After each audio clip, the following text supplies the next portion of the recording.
دیکھیے گورنمنٹ جو ہے وہ مذاکرات کے لیے کل بھی تیار تھی، گورنمنٹ مذاکرات کے لیے آج بھی تیار ہے.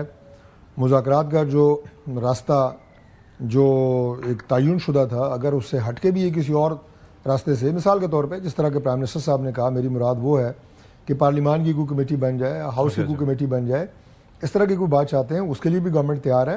کیونکہ دیکھیں ہم سیاسی لوگ ہیں اور ہم مذاکرات کو سیاست کا دوسرا نام سمجھتے ہیں اور مذاکرات کے ذریعے ہی معاملات جو ہیں وہ حل ہوتے ہیں. بلکہ میں تو یہ کہوں گا کہ اس وقت جتنے بھی اسٹیک ہولڈرز ہیں آپ ان سب کو بٹھائیں، بیٹھ کے بات کریں. جو ایشوز آپ کے سامنے ہیں یا آپ کے دل میں ہیں، دماغ میں ہیں، جو آپ نے مذاکرات کی ٹیبل پہ کچھ چیزیں پہلے رکھی تھیں وہ نہیں رکھنا چاہتے ہیں، لیں. وہ سارٹ آؤٹ کس طرح ہوں گی؟ اگر سارے اپنے اپنے مورچوں میں بند ہوں گے اور وہاں سے ایک دوسرے کے اوپر گولہ بارود پھینکنے کی کوشش کر رہے ہوں گے تو اس طرح تو معاملات آگے نہیں بڑھتے. آپ 5 سال اسی طرح لگے رہیں، اسی طرح زور لگاتے رہیں، معاملات آگے نہیں بڑھیں گے. جب آپ کو پتہ ہے یہ کمیٹی بنی تھی اس وقت بھی کہا جا رہا تھا کہ پہلے یہ بیان بازی کا سلسلہ بند ہو، اور کسی ایک طرف سے نہیں، دونوں طرف سے. لیکن اس وقت وہ نہیں ہوا اور اس کا امپیکٹ بھی ہم نے دیکھا. دیکھیے صدیق صاحب، بات یہ ہے کہ جو سیاسی لوگ اور سیاسی جماعتیں ہوتے ہیں وہ سیاسی بیان دیتے رہتے ہیں. کوئی اس میں ایسا مذائقے والی بات نہیں ہے. میں تو پی ٹی آئی کے بھی کسی بیان کو جو انہوں نے مذاکرات کے درمیان دیا ہو میں تو اسے بھی مائنڈ نہیں کرتا، حالانکہ بہت سخت بیانات بھی آئے ان کی لیڈرشپ کی طرف سے، خود عمران خان صاحب کی طرف سے، لیکن ہم اسے بھی مائنڈ نہیں کرتے. کوئی بات نہیں، ظاہر ہے ملک میں سیاست جاری ہے، سیاسی جماعتیں جو ہیں وہ اپنے اپنے موڈ مزاج اور حالات کے مطابق بیان بازی کرتی رہتی ہیں. لیکن جو مذاکرات کی ٹیمیں ہوتی ہیں وہ ہوتی ہیں سنجیدہ لوگوں پہ مشتمل ٹیمیں ہوتی ہیں، سینئر لوگ ہوتے ہیں. ہمارے تو تمام اتحادی جماعتوں کے جو پارلیمانی لیڈر اور سربراہ تھے وہ بھی مذاکراتی ٹیموں کا حصہ تھے اور ہمیں سے کسی کنکلوژن کی طرف لے کے جانا چاہ رہے تھے.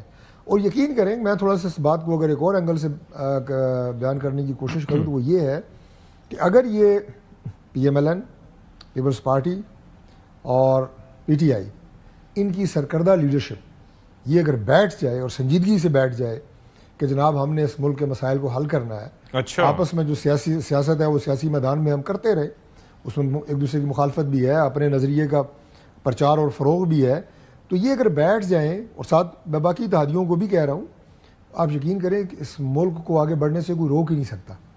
کچھ چیزوں کے اوپر نا بیسک آپ یہ کہیں کہ ریڈ لائن لگا دیں کہ یہ نیشنل ایشوز ہیں، اس کے اوپر کوئی سیاست نہیں ہوگی. آج ہماری معیشت ہے، اس کے اوپر کوئی سیاست نہیں ہوگی، لیگ پولنگ نہیں ہوگی. اب دیکھیں اب آئی ایم ایف کو جناب مخاطب کر کے پاکستان تحریک انصاف آج بھی پی ڈی ایم کے گورنمنٹ میں بھی لیٹر لکھ رہے تھے پاکستان کو پیسہ نہ دو. ابھی بھی میں ذرا بس مکمل کرنے لگا ہوں. یہ نہ کریں، اس کا نقصان ملک کو ہوگا. اسی طرح ایک اور بات طے ہو سکتی ہے، حکومت کو نہیں ہوگا، ملک کو ہوگا. یس، ملک کو ہوگا. اسی طرح ایک اور بات طے ہو سکتی ہے، میں آخری کنکلوڈنگ بات کروں گا، وہ یہ ہے کہ جب آپ گورنمنٹ میں تھے، ہم اپوزیشن میں تھے، ہم نے بہت سفر کیا، ہمارے لوگ جیلوں میں گئے، ہمارے لوگ جو ہے وہ ان کے خلاف مقدمات اور پرچے ہوئے، ٹاپ لیڈرشپ سے لے کے کام ورکر تک. یہی شکایت آج آپ کو ہے. ایک اور بات طے کر لیتے ہیں کہ بھائی آپ گورنمنٹ میں ہو، میری ریسپیکٹ اس کا آپ خیال کریں گے. Isn't that too late for that? I mean, now you are returning the favor, یا what goes around comes around ہو رہا ہے.